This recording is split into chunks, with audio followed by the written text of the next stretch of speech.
கடாட்சம் சேனலில் பயணிக்கும் அனைத்து நாள் உள்ளங்களுக்கும் அடியனின் வணக்கம். பாவாதிபதிகள் நின்ற பலன் அப்படிங்கிறதுல இன்றைக்கி 3ஆம் பாவகாதிபதி எங்கே இருந்தால் என்ன பலன் அப்படிங்கிற விஷயத்தை கொடுக்க போது தைரியஸ்தானம் உபஜயஸ்தானம் அப்படின்னு சொல்லக்கூடியது 3ஆவது பாவாதிபதி. நரம்பு மண்டலம் இதெல்லாம் 3ஆம் பாவம் குறிக்கும்.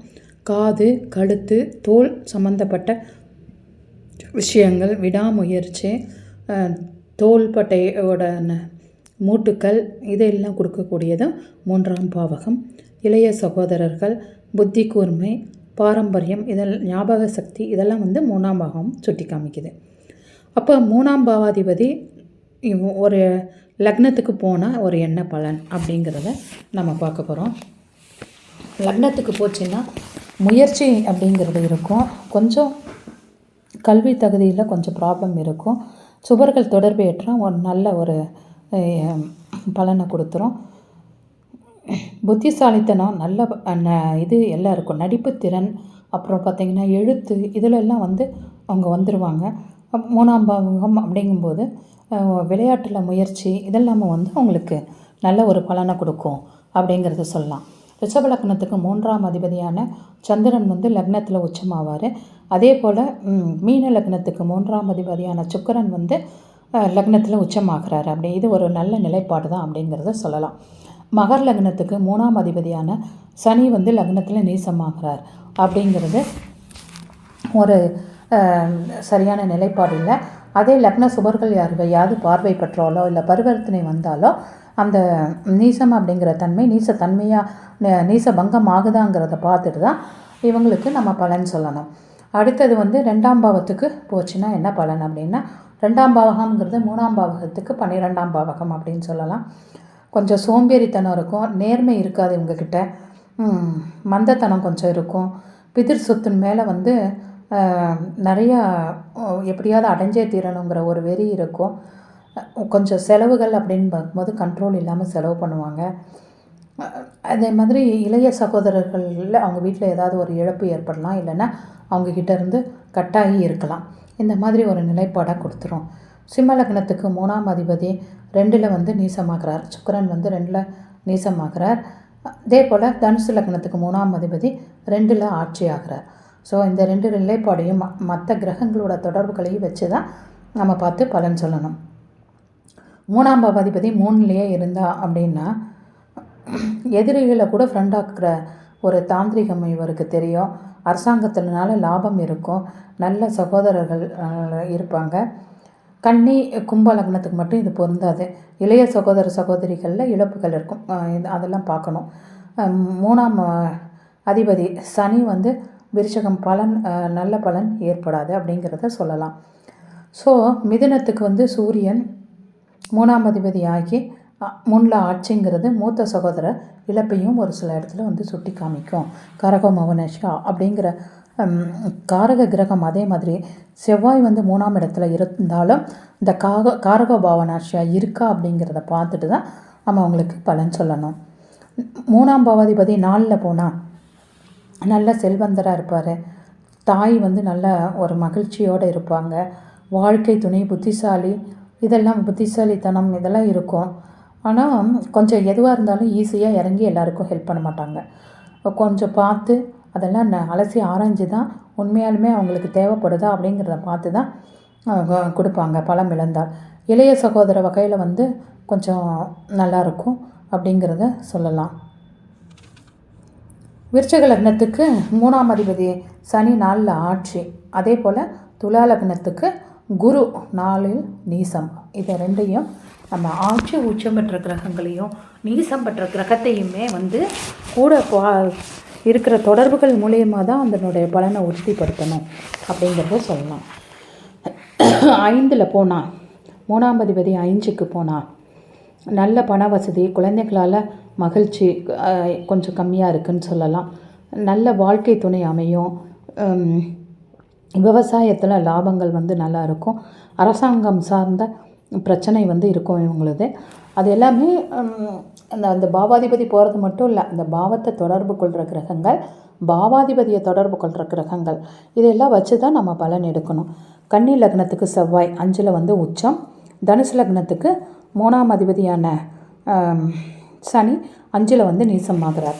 ஸோ அவருக்கு வந்து குழந்தை பிறப்பில் ஒரு ப்ராப்ளம் இருக்காங்கிறத அவங்க ஜாதகத்தை ஆராய்ஞ்சு அவங்களுக்கு பதில் சொல்லக்கூடிய, ஏன்னா 3ஆம் அதிபதின்னு தான் வீரியஸ்தானம்னு சொல்லுவோம்.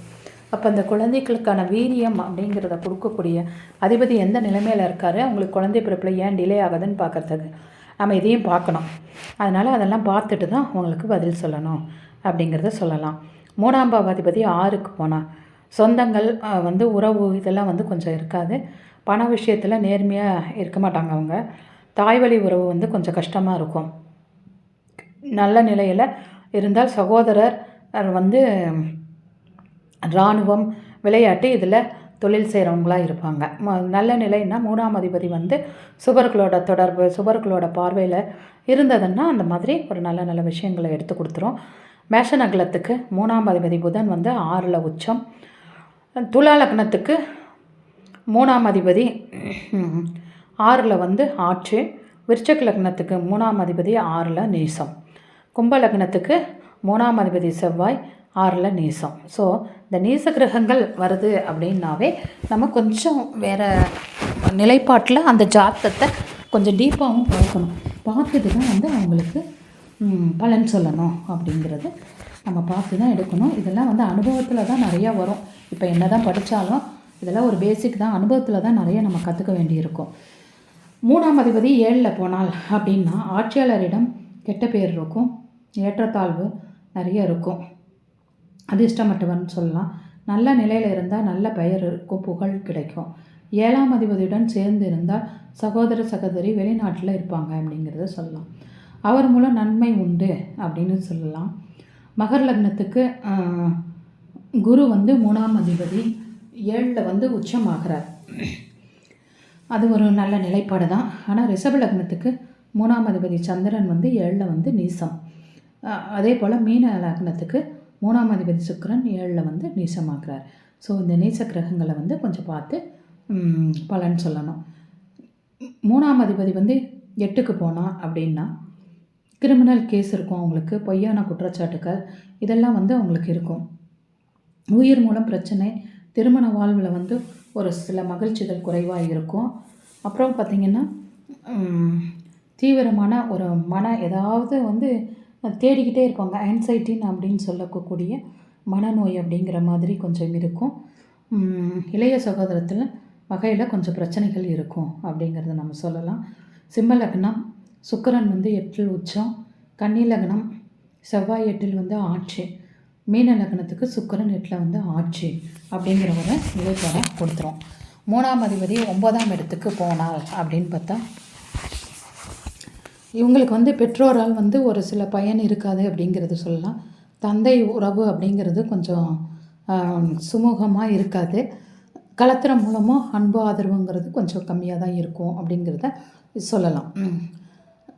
கடகலக்னத்துக்கு புதன் 9ல் வந்து நீசம். 2 தார தோஷத்தை குறிக்கக்கூடிய நிலைப்பாடு அப்படிங்கிறதும் சொல்லலாம். ஸோ 3ஆம் அதிபதி 10ஆம் இடத்துக்கு சென்றால் அப்படின்னா 3ஆம் அதிபதி 10க்கு சொன்னால் ஒரு சில இடத்துல மகிழ்ச்சிகள் அப்படிங்கிறது, ஏன்னா போடுற முயற்சி வந்து 10ஆம் இடம்தான் கர்மம் அப்படிங்கிறது பலன் கொடுக்கக்கூடிய இடம். அப்போ அந்த வேலை இதில் வந்து கொஞ்சம் சக்ஸஸ் ரேட் இருக்கும். துலாமுக்கு வந்து 3ஆம் அதிபதி குரு வந்து 10ல் வந்து உச்சமாகிறார். தென் சிம்மலக்னத்துக்கு 3ஆம் அதிபதி சுக்கிரன் 10ல் ஆட்சி. கும்பலக்னத்துக்கு 3ஆம் அதிபதி 10ல் ஆட்சி. செவ்வாய் வந்து 10ல் ஆட்சி. ஸோ தொழிலில் வந்து ஒரு சில சிறப்புகளை கொடுத்துரும் அப்படிங்கிறத நம்ம சொல்லலாம். 3ஆம் அதிபதி 11ஆம் இடத்துக்கு போனால் ஒரு உபஜயஸ்தான அதிபதி இன்னொரு உபஜயஸ்தானம் சொன்னால் அப்படின்னா வியாபார நுணுக்கம் வந்து அதிகமாக இருக்கும், அதிக கஷ்டமும் இருக்கும். ஒரு சிலர் ஏதாவது சொல்லிட்டாங்கன்னா அதை வந்து மனசுக்குள்ளேயே வச்சுட்டு அவங்கள பழி வாங்குகிற எண்ணங்களும் வந்து இவங்களுக்கு கிடைக்கும். சுயநலவாதின்னு சொல்லலாம். தனக்கு மிஞ்சி தான் தானம் தர்மம் அப்படிங்கிற லெவலுன்னு சொல்லலாம். சுபர் தொடர்பு இருந்துச்சுன்னா இந்த நெகட்டிவ் ஆக்ட் எல்லாமே மாறி போயிடும். தனுசு லக்னத்துக்கு சனி 11ல் உச்சம். மிதுன லக்னத்துக்கு 3ஆம் அதிபதியான சூரியன் 11ல் உச்சம். கன்னி லக்னத்துக்கு செவ்வாய் 11ல் நீசம். 3ஆம் பாவாதிபதி 12ஆம் இடத்துக்கு போனால் அப்படின்றபோது உறவினர்களால் துக்கம் துயரம் எல்லாமே இருக்கும். தந்தை வந்து கொஞ்சம் அவரால் எந்தவித ஒரு பிரயோஜனம் இல்லை, நேர்மை இல்லாமல் இருக்கிறவங்க, இதெல்லாம் வந்து இந்த மாதிரி விஷயத்த கொடுக்கக்கூடியது தான். தென் அதே வந்து சுபர்கள் தொடர்பு ஏற்படும்போது உங்களுக்கு ஒரு நல்ல ஒரு நிலைப்பாட்டை கொடுத்துரும். விருச்சக லக்னத்துக்கு சனி 12ல் வந்து உச்சமாகிறார். கும்ப லக்னத்துக்கு 3ஆம் அதிபதியான செவ்வாய் வந்து 12ல் உச்சமாகிறார். மகர லக்னத்துக்கு குரு 12ல் ஆட்சி ஆகிறார். மேஷ லக்னத்துக்கு புதன் 12ல் நீசம். ஸோ இந்த சாத்தியக்கூறுகள்லாம் வந்து வச்சு நீங்கள் ஒரு பலன் எடுத்து ஜாதகங்கள் எடுக்க தான் பலன் கரெக்டாக வரும். அதனால் எடுத்து பழகுங்க.